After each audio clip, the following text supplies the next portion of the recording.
Vogle. This is the question and answer segment as it relates to the newsletters that I put out on a weekly basis. So this is an attempt to try to simulate as close as I can think of a way to deal with people or provide people information about the same way as I used to as a consultant. Now, as a consultant, I went into companies and I worked next to people. And working next to people uh, costs a lot of money to do that. It was in the neighborhood of tens of thousands of dollars a week in most cases because we were working on major projects, large projects. One was, I think it was a organizational culture change in a major international corporation. That was a $25 million project. So that wasn't me, but that was me directing and guiding several other consultant and consulting firms. Uh, so that's an expensive way to do business. And we did help a lot of people. We helped a lot of companies. I know of a lot of leaders that went on to do some pretty terrific things that I worked with, still doing those things out there today. So the dilemma with that is normally companies who can afford that are the very large corporations. That are out there, and they, in fact, can pay those prices. Uh, but uh, Out of the 45 years I was out there, I may have touched a few hundred leaders, maybe a thousand or so, as many as a thousand leaders over almost 50 years. But that's a thousand in the pool of millions. Now there are more of me out there, other people doing the kind of thing I was doing. So uh, in some ways we're touching it, but most of them are still residing in those major corporations. So I was trying to figure out how can, in my retirement here, my last 18 years of retirement, I've been trying to figure out how I can get this information out to people. It's not easy because so many people are hung up in podcasting for profit and using social media for marketing to get rich overnight. So very few people are really engaged in it in a way that provides an educational experience. And so I've kind of repositioned myself out of the consulting world, and I kind of consider myself an educator and a tutor. So that's what I'm trying to do with these processes is provide some information for people. Now, how do you do that? Is what's going on. And uh, today we're dealing with uh, vague messaging and unclear messaging that is a pain point for leaders. So let me just pull up a little program here that allows us to talk about uh, this area of uh, vagueness. But prior to going into that, I'd kind of like to uh, uh, take some questions when we're done with this introductory section, that's for sure.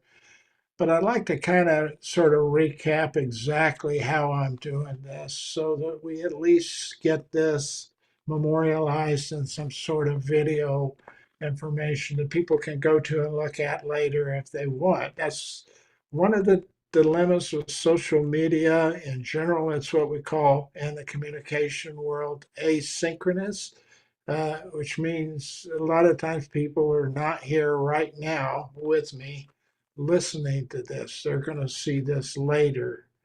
And so that's the dilemma we have with what we're doing right now.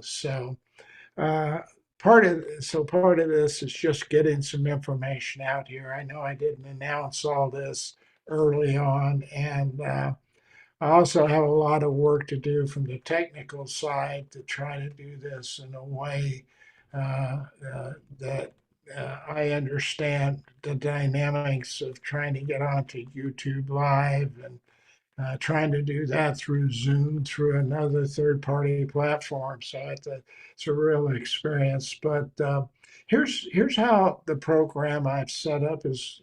I'm trying to make it work, and we'll see if it's going to work or not. If it won't, I'll stop it. But if people will subscribe, there's a lot of quality information that I think leaders could use. In fact, anybody who's into connecting and building relationships with other people in any form, this is going to be a beneficial environment for you to participate in.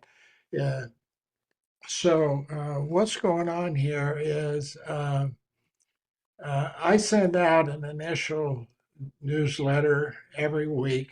I send two, and I send an initial one, and that's what I call the context newsletter. It introduces you to the topic. In this case, for example, what we're covering here is I did some research and a lot of research, and I came up with about 10 pain points that leaders have. All leaders are struggling with these pain points nearly every day. I know because I was a leader for 35 years in a variety of leadership positions. In every one of those, I had these pain points. You'll see as we get into them. I think you probably have them in your relationships with your families, you have them in relationships with your friends and other people you do business with or whatever, your associates, etc.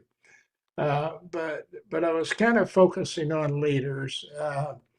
That's where I've spent most of my career in my life. So this initial letter goes out and it explains the topic we're going to be discussing. Then I send another letter 2 days later, another newsletter, and this one goes into more in depth, about what you might start doing uh, to correct the problem of vagueness and unclear messaging.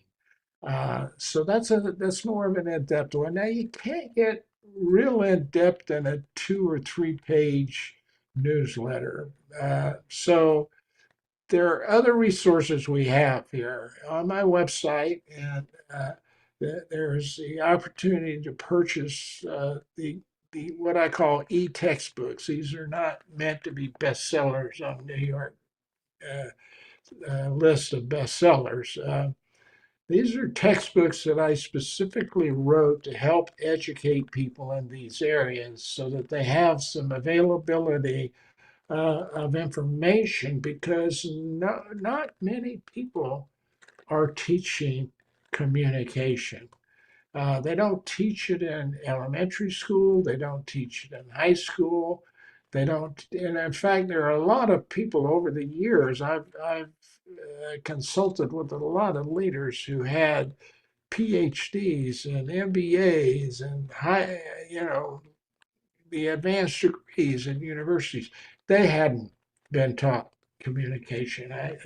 It's one of those things I found out that communication is one of the things you have to go in and develop and train in order to get the ability of leaders to transfer the leadership skills they learn into behavior change for the people that they're leading.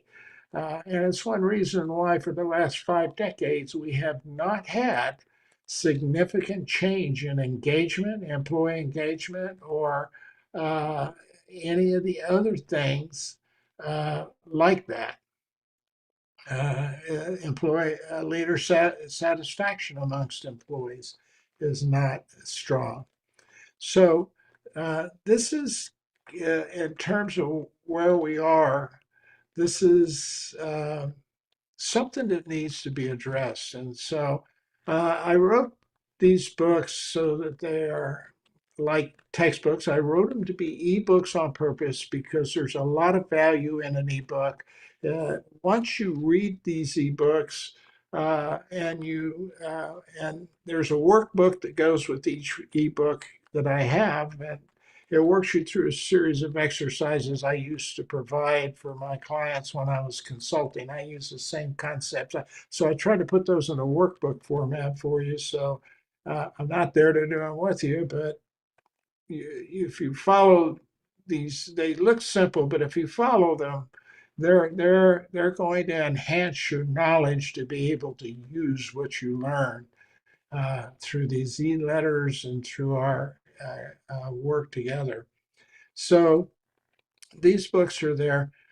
So that's another form of information that should be very valuable to you.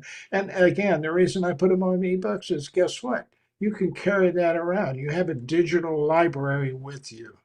You don't normally carry all your hardcover and paperback books with you.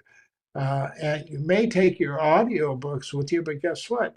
The audio book may tell you that you need to go to this link to get some further information, but then you got to stop and go find a link.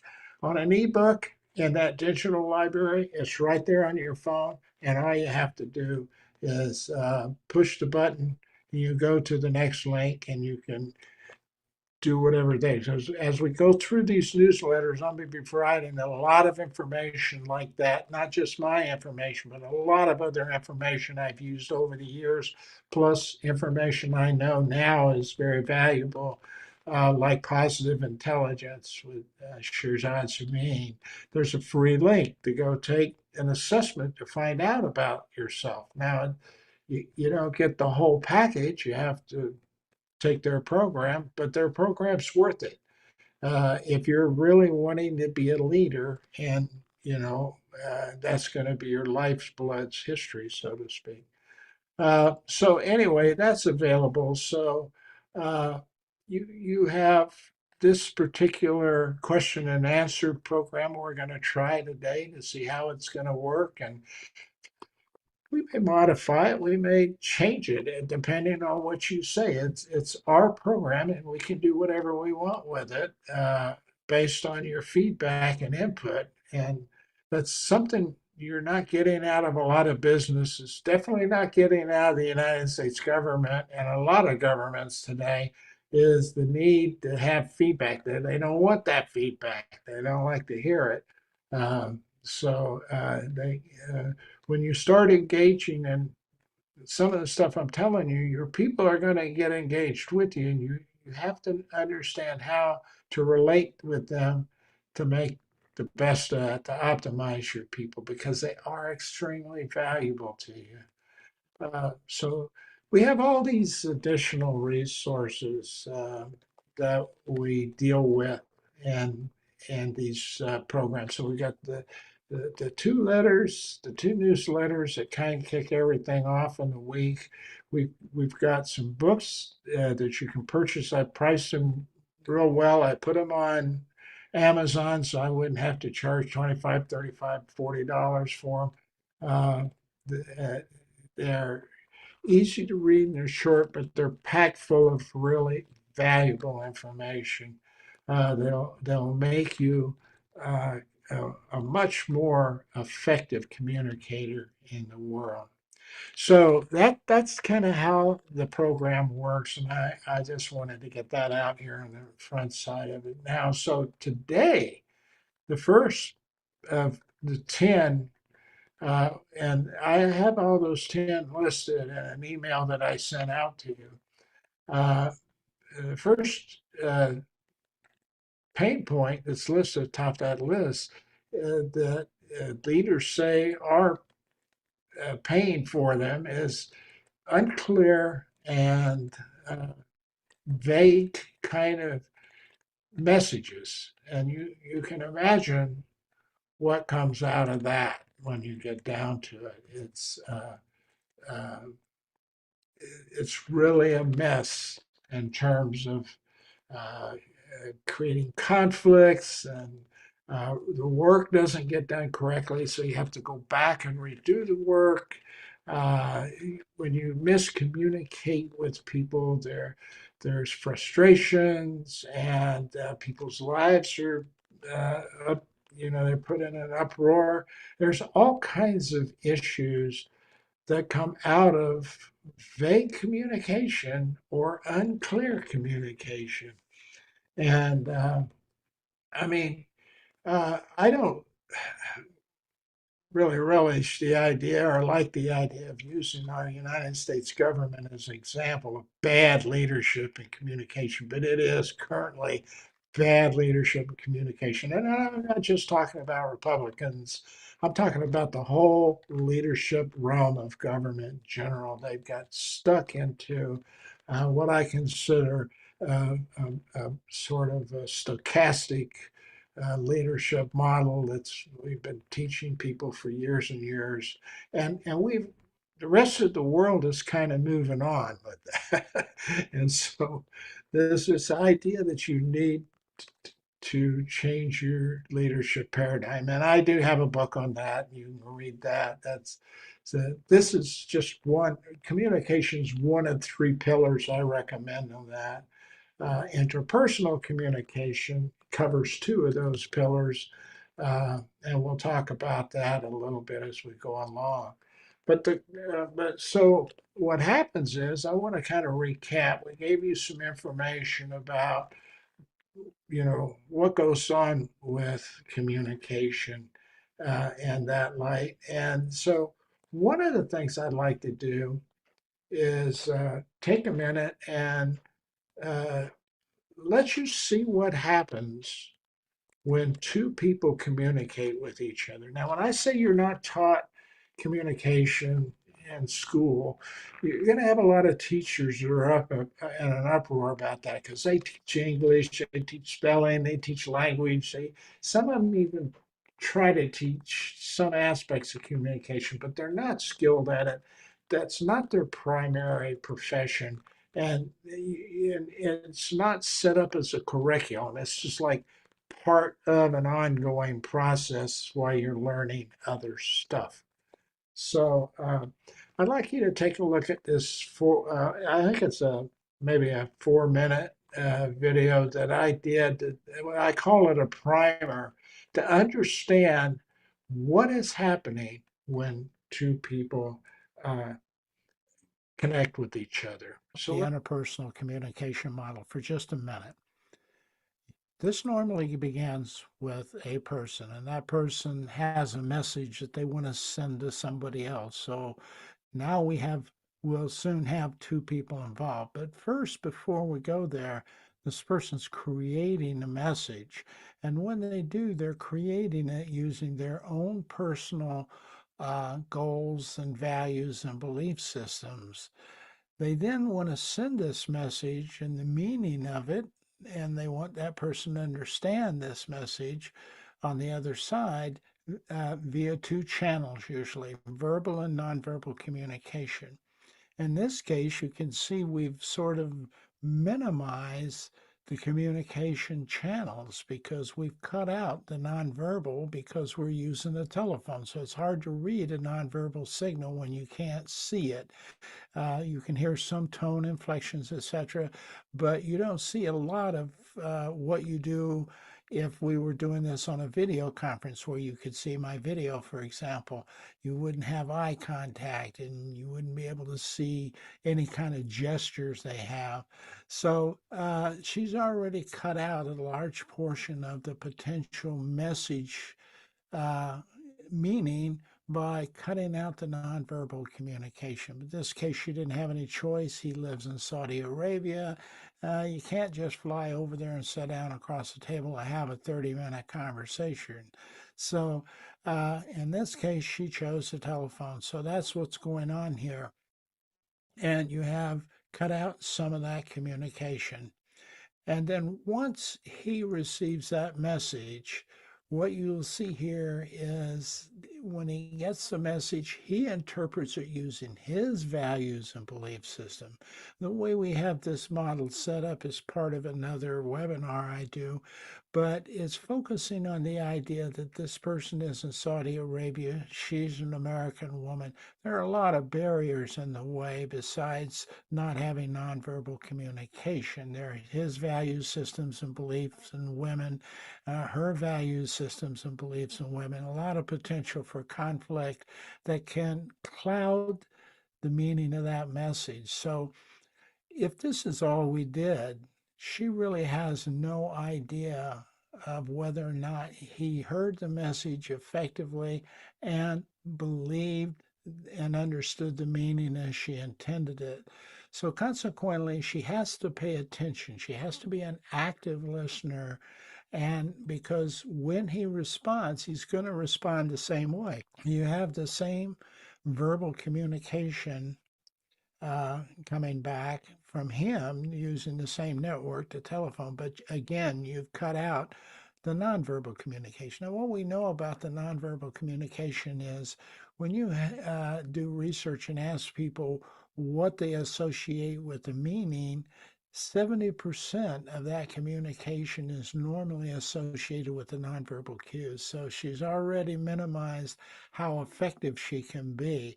So this verbal feedback is very important because it's from the verbal feedback that she's going to receive the cues as to whether or not he understands it. So it begins a cycle. What happens here, then she, having heard the feedback from him, creates another message to further clarify, depending on how much she believes he stood or understood or didn't understand. And she sends another signal, and this loop continues on as they develop the meaning together of that message so it's very clear what they need to have happen. So, this is the basic communication model that goes on every day with two people. And you can see there's a lot more complexity in this than most people are aware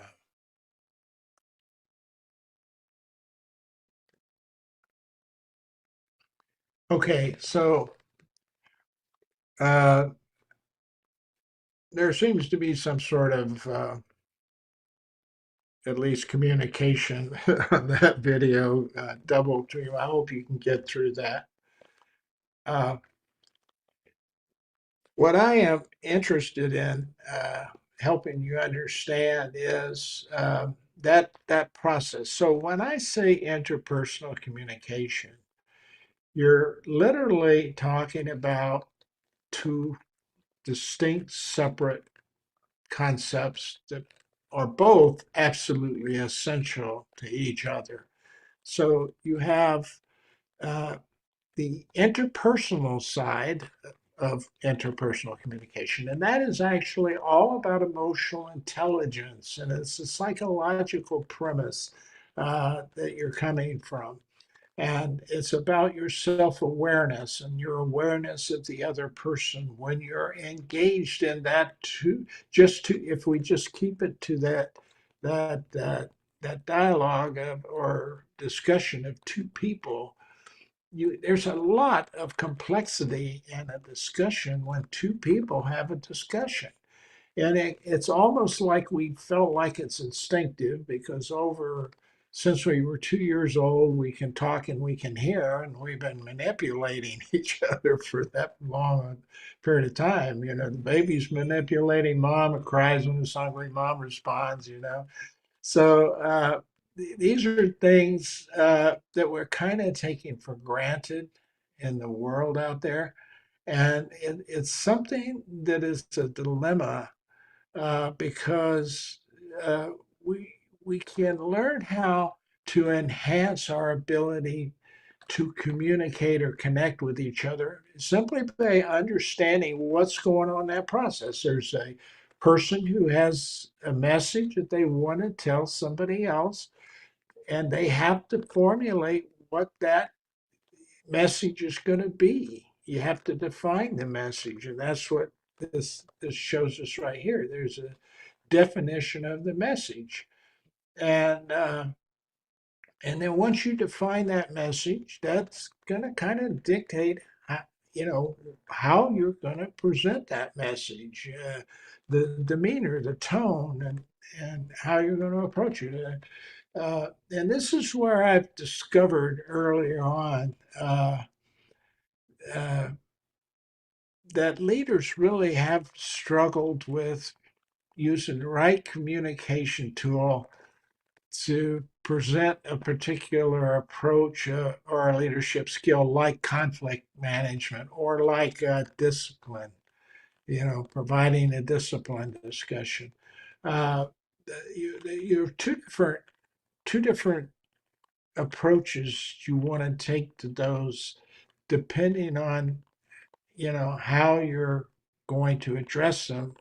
But you normally address them differently. You communicate differently when you do that. So that process in there, when you're creating your message and thinking about that, that's something you ought to be thinking about. Now, do you want to go through the process of planning every message you say? Yeah, drive you nuts. Somebody walks by you and says, "Hi, how you doing?" You go, "Fine, how are you doing?" Uh, uh, you know, you're pretty certain that person doesn't care about how you're doing. So, but you didn't take the time seeing them walk towards you to recognize that you need to start thinking about, okay, what kind of message do I want to send to this person? Do I want to just respond to them? Do I want to tell them the truth? Tell them my life's in a wreck, that I'm horrible. If you got a few minutes to talk about it? Something like that. You'd probably scare them to death if you did that.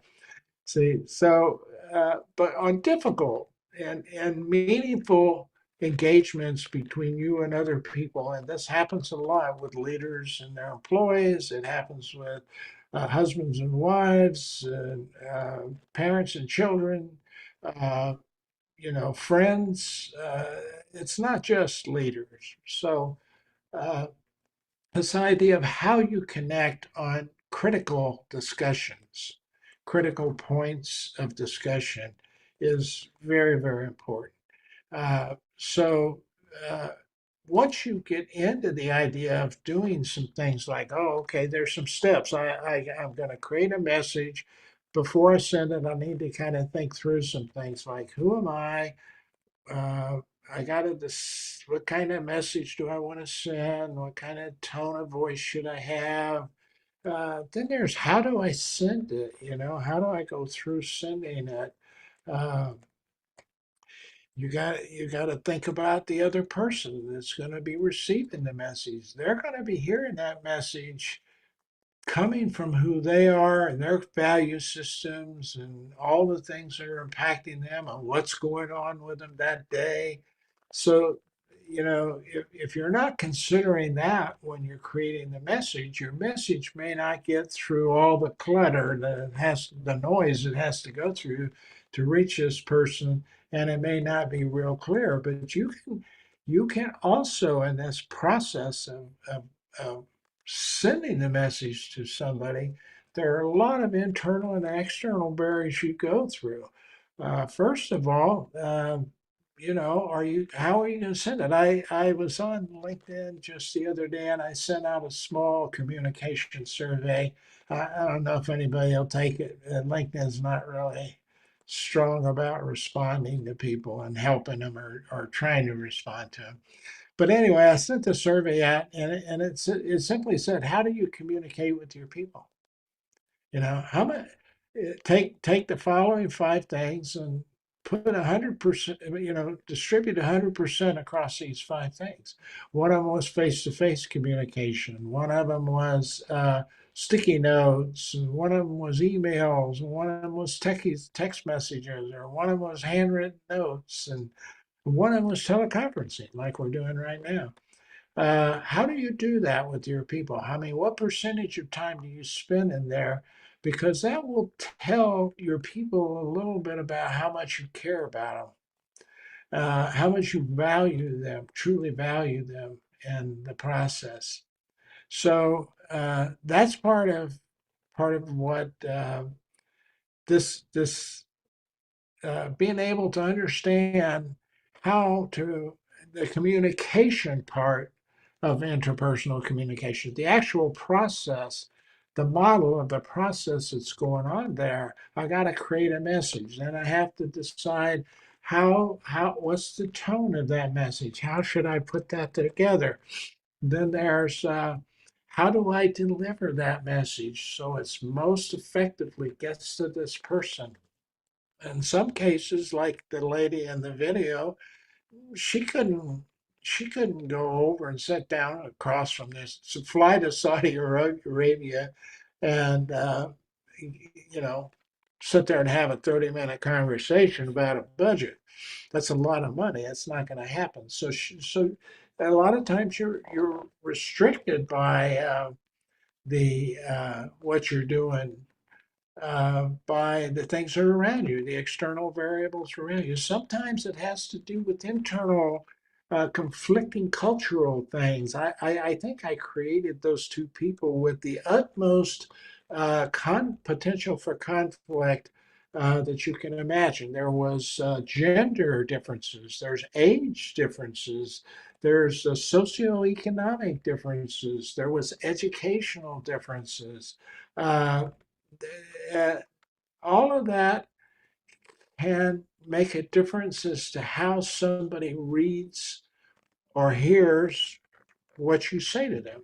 Now, throw social media on top of that, where it's asynchronous now.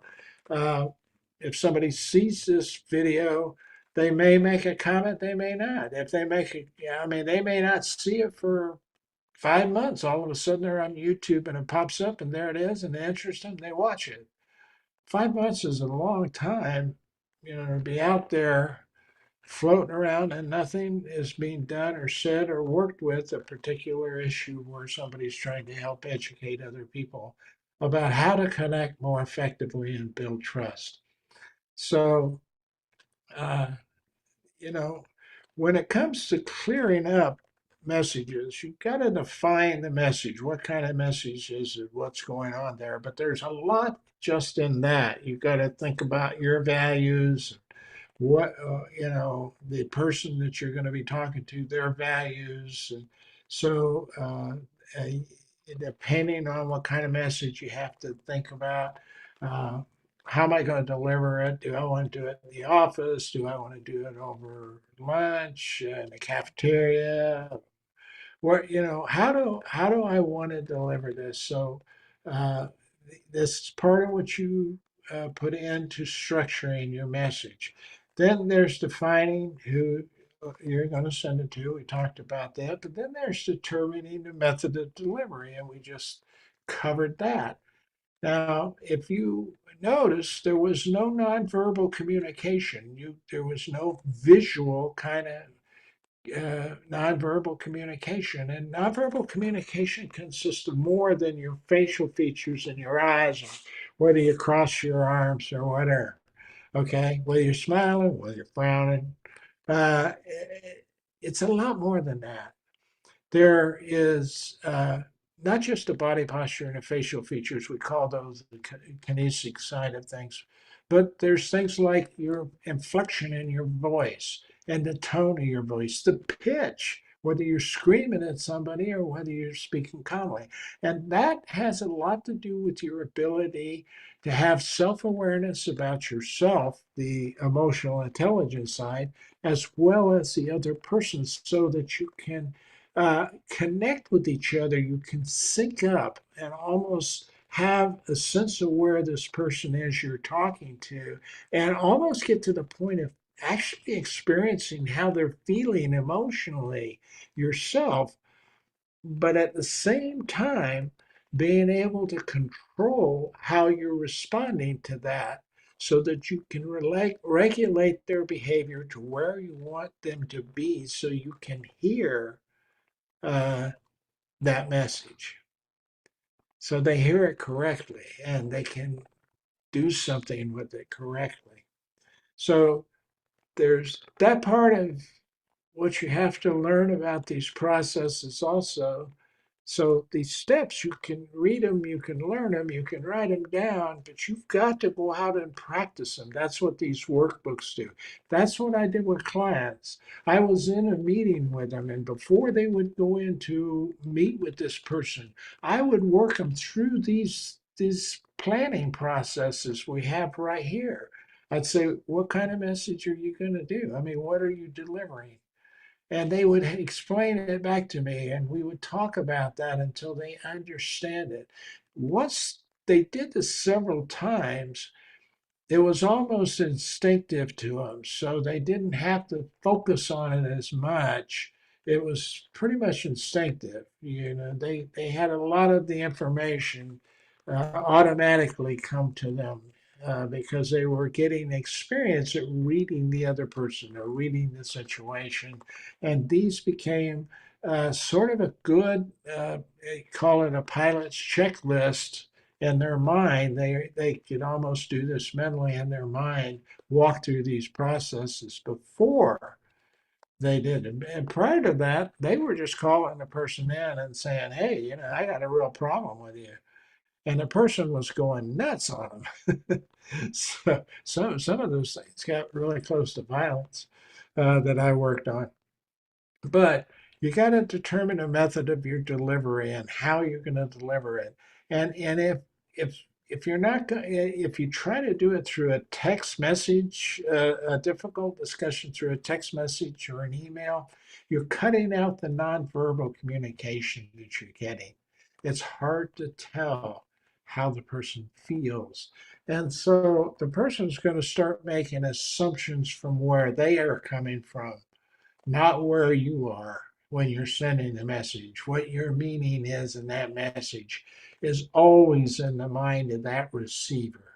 How are they interpreting what you're saying?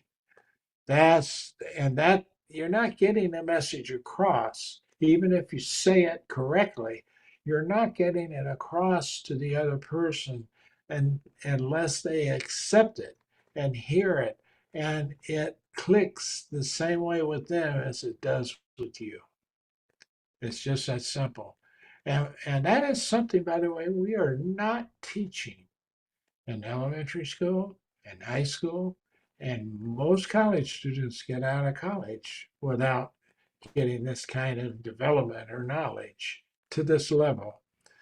So, determining delivery methods. And the other thing that ends up happening is you've got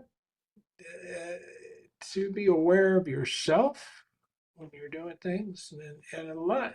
So that's another big area we missed working with leaders. We have not taken the time uh, to work with leaders about where they psychologically are in their life and who they are. It's almost like I'm recommending almost like a therapist, a therapeutic evaluation over time that leaders need to undergo. They need that therapist to be able to talk to discover,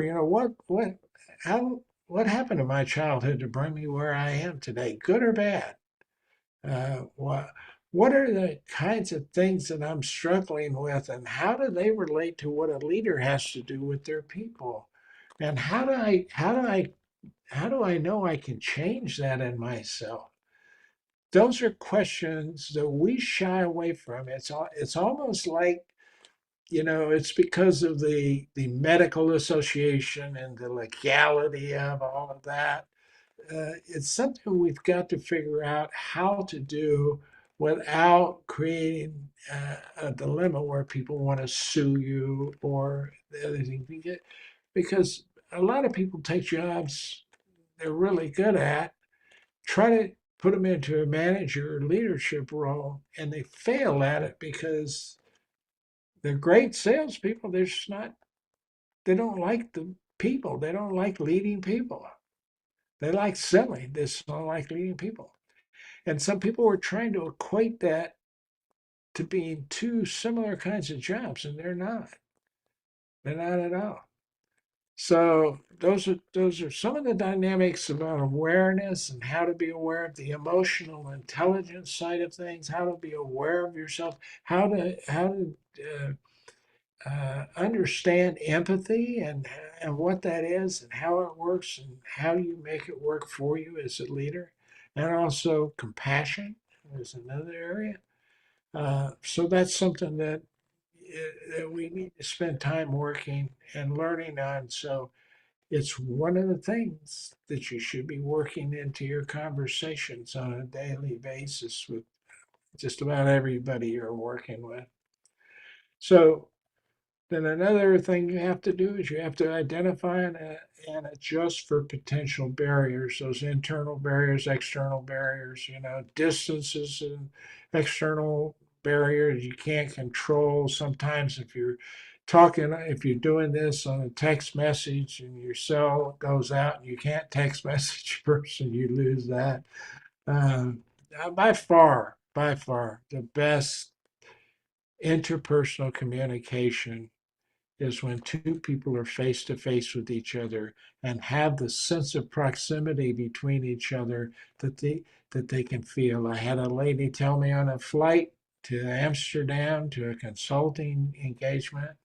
I was actually speaking at that one uh, at the Marriott in Amsterdam, and I was working through this. What do people really want from me when I'm talking to them? And as I was talking to this lady, we got into a good discussion for a couple of hours. I mean, just flying, and we were sitting next to each other. Uh, and I asked her, I said, if we're talking, what is it you're really interested in me knowing that I need to know about talking with you? And she said, well, by that time she knew my name was Vic, and she goes, Vic, I just want you to understand. I want you to, I don't want you to just understand what I said. I want you to feel what I said. And that rang a real clear. And this was back in 1999, 2000, before emotional intelligence and all these things were becoming a prominent factor. They were being studied, but they weren't really prominent. They weren't popular. They weren't on the market, so to speak. Uh, but it rang clear to me that that was a dilemma we had with a lot of leadership that was going on out there. So timing is also a nonverbal concept. It's uh, when do you do this? Do you do it? I mean, if uh, you do it, just walk out and blurt a disciplinary comment out to an employee in front of all the other employees right there at the desk.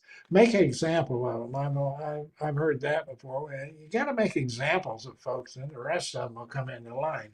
That's just the problem. They're coming into line. They're not following you.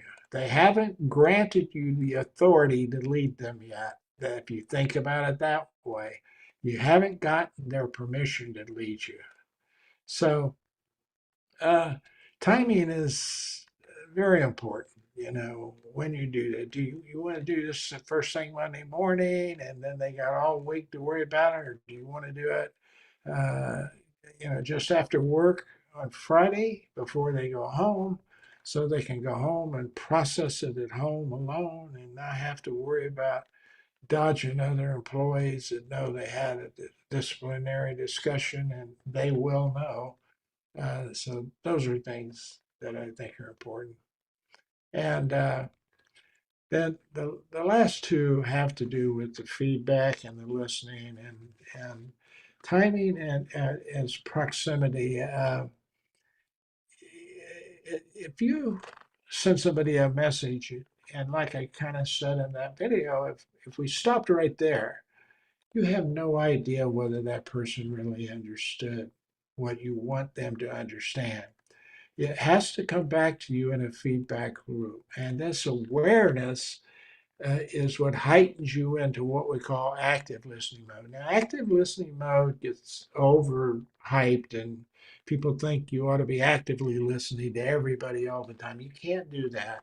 But important discussions, critical discussions, discussions that have impact on you and others, those, yes, those you do need to separate things, shut things down, focus on the person, Get engaged about where you are emotionally and where they are emotionally, and where if there's a great deal of difference, figure out how to regulate it down to where you can both kind of sync up on the emotions aspect of it, and you can both uh, kind of hear and understand what the other is saying comfortably. Uh, these are all issues that have to do with why leaders have pain, because messages are not understood, they're not clear, they're vague, often vague, not clear, and there's an assumption that I'm telling you something that I'm telling you perfectly and you understand. I mean, I'm absolutely clear about what I told you.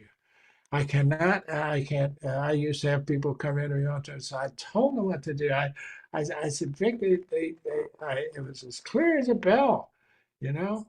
It was, but it wasn't to the employee. And the employees are not letting that leader know that it isn't, because there's a hierarchical power structure and they know that leader can do more harm to them than they can to that leader in most organizations. And that's why trust is nebulous at best and broken totally most of the time between leadership and the employees in most organizations. And we see that because the data tells us, only about 30% of people are highly excited about their leaders and satisfied with them and satisfied with the company and satisfied with the job they're doing. Uh, that means 70% aren't. So that's not a good ratio. That's a lot of times when consultants are brought in, they do assessments. That's when people find out that there's a problem going on in that line. So out of this, these come out of those books that I told you about. I mean, you're not going to remember them all from watching a video if you watch this video at all, or if the video even gets out. I'll have to see whether it got out or not. Uh, the, these things are things you could have on your phone. If you've got that book, it's it's a digital product in your phone. It's not a hard copy you have to pull out of your briefcase. You open up your phone, hit the link, go to the chapter, and these things are kind of listed out, and you can put together what you need to do. And workbook is also digital, so you can hopefully do the writing there with your finger on your phone, so to speak, uh, and make that happen. But so this is just a nudge. It's just a stabbing to get you going, and how to reduce the pain of not having clear messaging between you and your employees, or you and your wife or husband, or you and your children, or you and your friends, or just about anybody that at some point in time you're going to have a conversation with. I always say the axiom I have in communication is uh, if there's more than one person involved in anything you're doing, it begins with interpersonal communication and it ends with interpersonal communication. Now, what you do and the quality of that depends on your ability to understand your emotional states while you're communicating, and how good you are at recognizing the processes that will deliver that message in the best possible way for that person to receive it, understand it, and accept it as it is. And you'll know that from the feedback if you do it right. There'll be very little feedback, uh, but you still want to check to make sure what you said was understood. So those are some of the things that we did in that area. Now, it would be at this point, I don't actually see anybody attending this thing at all. But if you were attending at this point through Zoom, and what I'm trying to do is run Zoom into YouTube, and I'm not sure that worked at all. I might have should have just gone straight into YouTube through this third party. But a lot of people use Zoom, and a lot of it links with other places like Facebook and LinkedIn and places like that. So I'm trying to get that to the point where we can do that. But I would be open to any questions anybody has about, one, is this a pain point for a lot of people? Do you have unclear messages going on out there today? And would you know if you really had one? Would you know if you really had that problem? How do you know your employees? How do you know how they feel about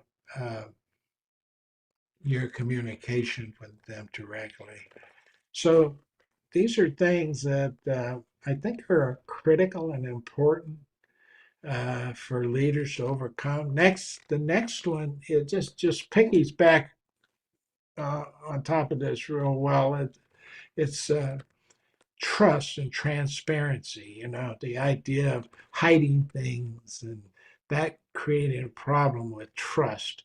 And by the way, one of the biggest, most powerful and influential things that you can control and not make transparent is communication. And guess what? When we do communication training for leadership, we stop there. We don't take it all the way down to all the employees. And they could benefit greatly, as could the leader, from them having uh, that training, the same training the leader gets about this. The same things that I'm saying here should be shared with every one of your employees. So that they can begin to also understand how to control their environment and possibly even control the boss's environment. They'll know, for example, if you're going to connect timing with awareness, you might say, I got to get to know my boss well enough to know when it's not the right time to go present something to him. So that that's uh, that's what I'm talking about. It gets to be, I can feel what you're sensing or going to say. I can feel the emotion behind what you're saying, even though you might try to hide it. I can feel it. And most of the time that comes from getting to know people. Uh, so just a thought for you to have. Okay, I don't see anybody doing questions now. If we had questions, there's a way I can bring those up and put them on the screen. Like this is a sample. This is the template for it. The question would actually be there with the person's face if they are and their name on there, and we can take questions and people can bring them up. I can also bring you up and make you uh, right here, bring you right here on live with me. We could talk about your issue or your story about whatever topic it is we're discussing and talk about your story. And I could guide you through discussing it in a way that a lot of other people who might be watching it might benefit from what either worked out well for you or didn't work out well for you. Both of those things can be educational and beneficial to others. So that pretty much wraps up what I wanted to cover today. Uh, I recommend highly you come back and watch this video again and break it down into sections and then take each one of these things and kind of get pretty good at them one at a time over time. Don't try to get real good all the time. So that's it. You have a nice day. We'll see how this goes. I'll try to get this information out. Like today, I'll try to get some sort of information out to people. That next week we're going to be discussing transparency and trust and trust building. I have a whole section on that that I can give you guys to watch and work through, but I want to talk to you about it a little bit first before you do it. But it can really help you build an effective building effective relationships with your people, which is the primary goal of communication in the long run. All right. I can't think of much anything else to say, so I'll bid you a good day. And please go subscribe to the newsletters. They're free. There's no paywalls here. The only reason I limit this to subscribers is to try to keep the numbers down because this kind of stuff really doesn't work en masse. It's better done with smaller groups of people who are really interested in it and want to work on it and have good positive discussions. In which case, we can convert some of these into breakout rooms and have people do that and then come back together and talk with each other, that kind of stuff. So there's a lot we can still do, and I hope we will. All right. Have a good day.